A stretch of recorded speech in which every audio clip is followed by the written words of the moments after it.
I'm really pleased to be joined by my friend Muhammad Shehada, a very gifted Palestinian writer and analyst, originally from Gaza, who is the EU Affairs Manager at Euromed Human Rights Monitor. Thank you so much for doing this, Muhammad. Thanks so much for having me. So we're talking on Sunday, which is the day that this ceasefire agreement has gone into effect. Three Israeli hostages have been released, a significantly larger number of Palestinian prisoners released. Mohammed, you're from Gaza. You've been living the agony of this as much as any person I know who's not actually in Gaza. I'm just wondering if you can talk about what your emotions have been like the last few days as you've heard news of this ceasefire. Well, basically, the first emotion was instant relief, but that was very short-lived. It felt like a ginormous mountain being taken off my chest. But on the same night, I couldn't sleep at all. I barely slept about 3 hours. That relief was immediately the space that it took away with that daily concern about my loved ones getting killed or destroyed was replaced by just suddenly having the mental capacity to process what it meant to lose loved ones. So as soon as the ceasefire announcement was made in Doha, I picked up my phone and I started going through the contact list of friends and family in Gaza to call anyone to just celebrate with. It's like this instant moment of euphoria. You can't believe that it's finally happening. And going through it name by name, it hits you incrementally that most of your loved ones are either killed, missing, or unreachable. And there's also the ability, like something that I find very fascinating is that I virtually didn't have a lot of nightmares when I lived in Gaza. The nightmares started when I traveled outside of it. That's when nightmares were eating me alive. And it's the same for people in Gaza. As long as the war was happening, you don't have the mental capacity to process what the loss actually means. It doesn't hit you to the same level as it does when the music stops, when all the noise in the background is no longer there. And that's what I see now with people literally collapsing in tears and crying hysterically when it suddenly hits them, everything that's happened. I managed to call a friend today. I managed to correspond with a few others, a couple more, and that's about it. And basically, everyone I know is trying desperately to look up obsessively any footage of their neighborhoods because they're still stuck in the south, or call any friends that are in northern Gaza to ask to check on their homes. And each single one of them learned that their homes are no longer there, no more. So they've been sort of desperately craving returning to the north, and now it hits them that there's nothing to return back to. It's going to be another tent. So why bother in the first place? And then there's the immediate concern. Like I didn't feel much happiness today when it went into effect, because there is a concern that there's never going to be a phase two. It's going to be 42 days of a pause, and that's about it. And there's the concern that even if things go right and the ceasefire holds, there's never going to be any reconstruction. The last major war, 2014, you remember that better than I do. You wrote very monumental articles about it that I learned a lot from, debunking the grand myth about Gaza in Haaretz, I think, in the forward. So basically, that war, the reconstruction process from it was never concluded by the time October 7th took place. It was, I think, about 80 to 90% finished over 10 years. Now it's going to be way worse because the last time around, Israel justified this by saying, we need this siege in place to prevent Hamas from building tunnels and amplifying its weaponry.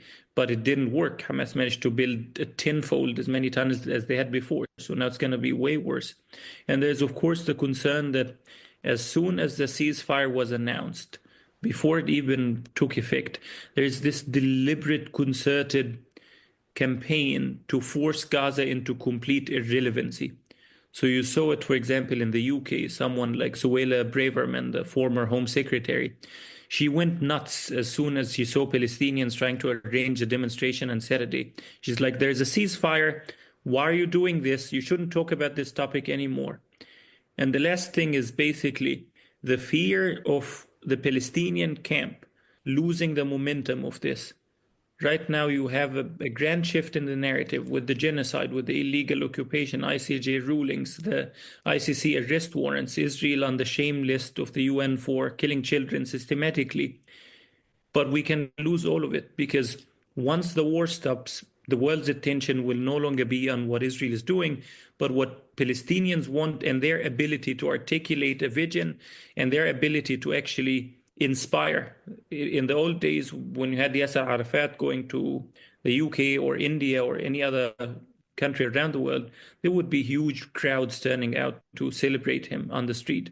Now you don't have that kind of leadership. There is one figure with a lot of hope on, Marwan Barghouti, but the mediators that I spoke to make clear that Israel will never release him.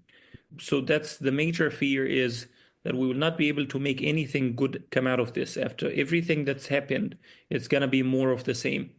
Even with something as ginormous in its magnitude as a recognition of genocide, you had a similar recognition with Myanmar a couple of years ago, 2018, I think. Right. It's led to the back of people's minds. Nobody remembers it even, as if the Rohingyas don't even exist. There's Yeah. still refugees in Bangladesh without anybody talking about it. Yes. Yes.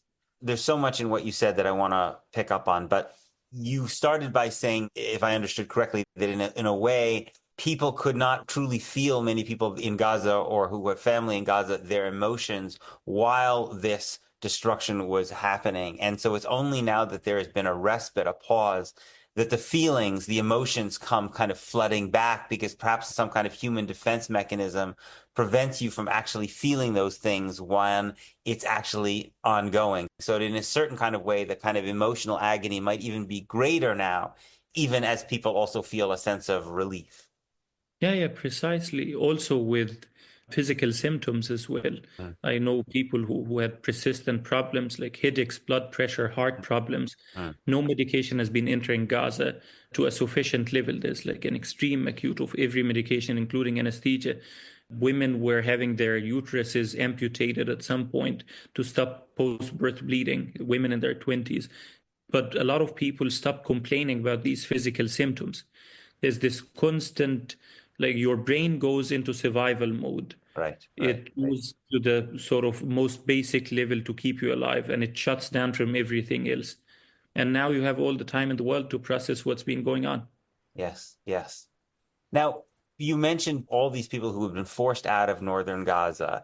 Indeed, there were questions about whether Israel would ever allow Palestinians to return to northern Gaza. What is your sense of where that stands now? Is Israel going to allow a mass return of Palestinians back to northern Gaza? Will Palestinians want to return to northern Gaza given that it's totally destroyed? And what does this say about what Israel's strategy was in the first place? Hmm. Well, basically, with the return to the north, I was talking to a friend a month before the ceasefire in Deir el-Balah, and he said that the idea of going back to northern Gaza has become as abstract and inconceivable as heaven the day after, the judgment day. It was not even something that they were able to comprehend. There is this sort of euphoria that you're in total disbelief. That's why you see a lot of people celebrating on the street, including hailing and celebrating Hamas combatants on the streets, because you're in total disbelief that there was a concerted attempt to destroy you as a people and you survived it. But once you get to the practicality of it, there are two emotions. There are people saying that the war will definitely resume. That's most people, and virtually everyone I know say it'll come back again after 42 days. So we should move back to the north. Otherwise, we will lose that opportunity again. But at the same time, people are saying that there's nothing left there that you can go back to. It's only going to be tents. The other thing is, what was Israel thinking in the first place, or what was the strategy? A very good choice of words. And I think there was none. I've been studying it sort of religiously. I've been reading Israeli media twice a day, every single newspaper I can get my hands on, 16 of them, 2 hours morning, two in the evening. It's extremely excruciating. I don't recommend it to anyone because of the tediousness of it, not the content. You have to repetitively read the same thing over and over again. And I've been in discussions with former senior security officials from Israel. Basically, the image that I have is that there is no strategy. There is a deliberate intention by Netanyahu not to have a strategy. Like Israel never articulated an exit plan from Gaza because their plan was to never exit in the first place. It was more of tactics than strategy. And it was tactics that are sort of more about the spectacle of it, that are more about the scenery of destruction, of people being forced to the south, of wiping out everything systematically. And I saw it over and over again like that. I've never seen any personal stories in Israeli media.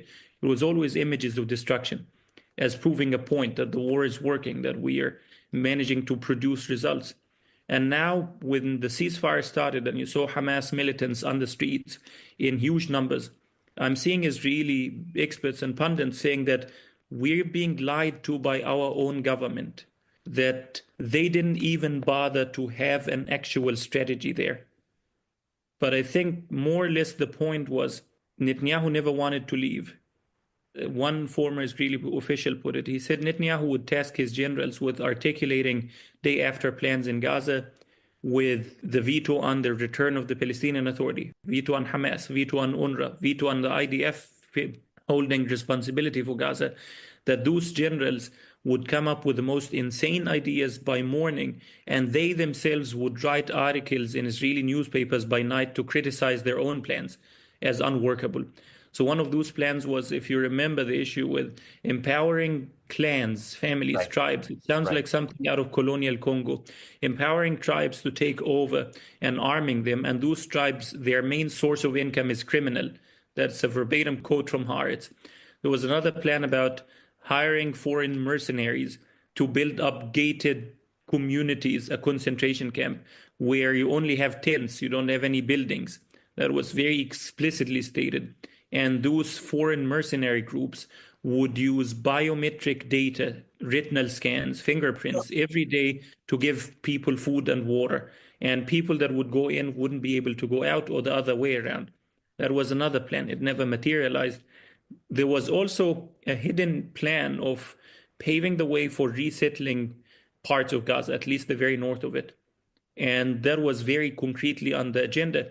As one former Israeli security official put it, he said, there are no competing narratives, there are no competing visions in Israel at the moment, except for that plan of resettling Gaza. Even if it's a very right-wing position, but it is the only one at the moment. So when the ceasefire was being negotiated, one of the biggest disappointments I found in Israeli media, to answer your other question, if Israel would allow people to go back north, one of the biggest disappointments is Israeli media realizing that the ceasefire would allow people to go to northern Gaza again. They were Right. like, wait a minute, we thought this area is being wiped out for us to take over. Why are you allowing people back there? There is a mechanism to allow people to go back. It says by day 7, people should be allowed on the Rashid Street. That's the main coastal street next to the beach, to the water. And people would be allowed to go on foot. If people want to go in vehicles, it would be inspected by a private company. They did not agree on a private company yet. That arrangement has not been figured out yet. But there is a twist to it. That 7-day waiting period is conditioned on the return of the female hostages in Gaza and captives. If some of those captives Hamas cannot locate, there is the possibility, it was raised a lot in Israeli media and by Hamas themselves. They said there is a possibility that some captives will not be found. If a captive or a hostage was held in a tunnel, that tunnel was bombed, and the cell that was holding him or the hostage was also bombed with him, there's no ability to locate them, and it would require a lot of time. In that way, it can be a loophole for Netanyahu to say, look, Hamas is violating the ceasefire, we go back to war again. That possibility still stands. This has been a free preview. If you'd like to hear the rest and support my work, please consider subscribing at peterbeinart.substack.com.